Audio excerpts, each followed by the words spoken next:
Bonjour chers étudiants. Dans cette séance, on va traiter l'exercice 5 de la série DTD du module Algèbre 1 pour les étudiants SMA S1. Alors, dans cet exercice, il y a 3 questions. La première question, soit n en entier non nul. Montrer que si n est le carré d'un entier, alors 2n n'est pas le carré d'un entier. La deuxième question, soit a un nombre réel. Montrer que quel que soit epsilon appartient à R. Bon, la valeur absolue de A est inférieure à epsilon. Montrer que ceci implique A est égal à 0. D'accord? Alors, montrer que si quel que soit epsilon appartient à R, la valeur absolue de A est inférieure à epsilon, alors A est égal à 0. Voilà. La troisième question, montrer que l'équation 9x à la puissance 5 moins 12x plus 6x moins 5 égale à 0 n'admet pas de solution entière. Alors, on va commencer par la première question. D'accord? Alors, exercice. Alors, première question. Montrons, donc, soit n appartient à n. Soit n appartient à n. Alors, montrons. On va supposer tel que n est le carré, n est le carré d'un entier. Tel que n est le carré d'un entier. D'accord? Et montrons que 2n n'est pas le carré d'un entier. Voilà. Alors, donc pour montrer ça, on va supposer le contraire. On va montrer ça par l'absurde. Alors, pour montrer ceci, donc par l'absurde,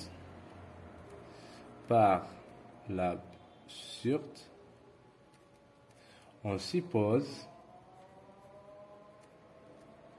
que 2n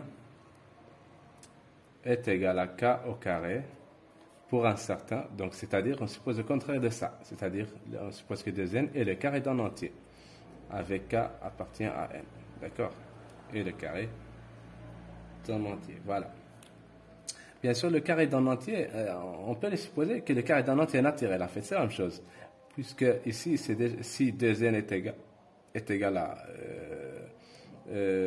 par exemple, moins 5 au carré, alors 2n est égal à 5 au carré. D'accord? Donc, c'est la même chose. On peut supposer que k est un élément de n. Voilà. Alors, donc, bien sûr, puisque n est le carré d'un entier, on va posons, n est égal à r au carré, par exemple. D'accord? Alors, on a, donc, bien sûr, ce R-là, c'est un élément de n aussi. On peut le supposer dans n. Voilà, donc dans n et même dans n étoiles, puisque n ici, c'est un élément de n étoiles. Et le cas ici, on peut le supposer dans n étoiles, puisque 2n, c'est un élément non nul, car n est aussi non nul. Voilà. Alors, regardez qu'est-ce qu'on a. Donc, qu'est-ce qu'on va faire? On a 2n sur n, ça fait combien? 2n sur n, ça fait combien? En fait, 2n sur n, ça fait k au carré, d'accord, sur r au carré, d'accord. Alors 2, on va simplifier par n ici et ici, 2 est égal k au carré, r au carré, d'accord.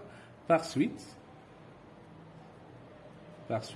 en appliquant la racine carrée sur cette équation, on va trouver racine de 2 est égal à k sur r.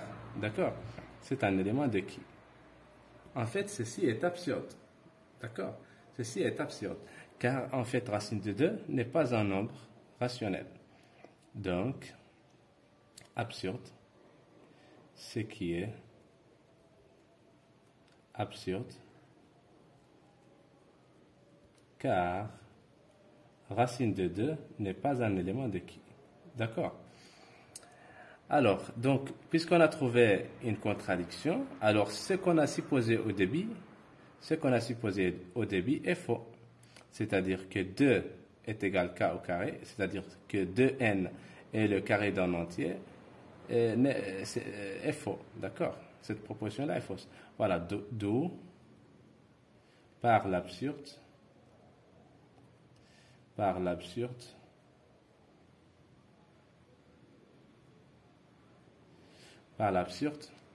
2n n'est pas le carré d'un entier. Voilà. Voilà. Alors, ça c'est la première question. Alors, on va passer à la deuxième question. Alors, dans la deuxième question, qu'est-ce qu'on a? En fait, on nous demande de montrer, donc, soit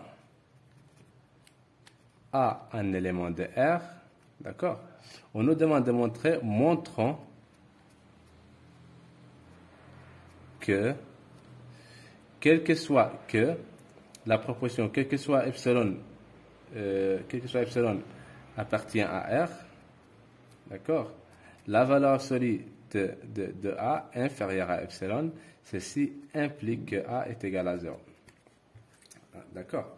Alors, comment on va montrer ça? On va montrer la contraposée de ça. Alors, par contraposée,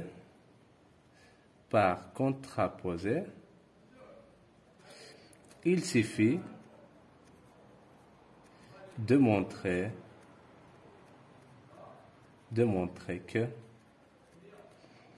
donc la contraposée de ça, c'est quoi? La contraposée de ça, c'est, bon, je rappelle que la contraposée de P implique qui? Sa contraposée, c'est non qui implique non P. Voilà. Alors, donc la contraposée de ça, c'est quoi? La négation de ça, ça c'est qui? Ça c'est P. Donc non P, c'est quoi? C'est A différent de 0. Implique, d'accord? Implique qu'il existe un certain epsilon appartient à R, d'accord? Tel que A, la valeur absolue de A est supérieure, donc la négation de inférieur ou égal est supérieure strictement à epsilon. Voilà. Alors, en fait, pourquoi ceci est vrai? En fait, donc, on va montrer ça. Donc, on va commencer par supposons que A est différent de 0. D'accord? Alors, on va montrer qu'il existe un certain epsilon dans R tel que la valeur absolue de A est supérieure strictement à epsilon. Alors, posons, on va choisir, en fait, il suffit de choisir une valeur de epsilon qui dépend de A et qui vérifie cette inégalité-là. Voilà. Alors, posons, on va poser, par exemple, epsilon est égal à la valeur absolue de A sur 2. On a epsilon, on a en fait la valeur absolue de A, elle est supérieure strictement à la valeur absolue de A sur 2, qui est epsilon. D'accord? D'où il existe epsilon appartient à R tel que A, la valeur absolue de A est supérieure strictement à epsilon. Voilà. Donc, finalement,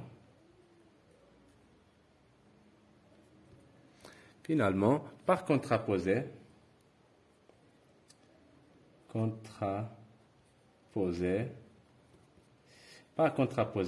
quel que soit epsilon appartient à R, tel que la valeur absolue de A est inférieure à epsilon, ceci implique que A est égal à 0. Voilà.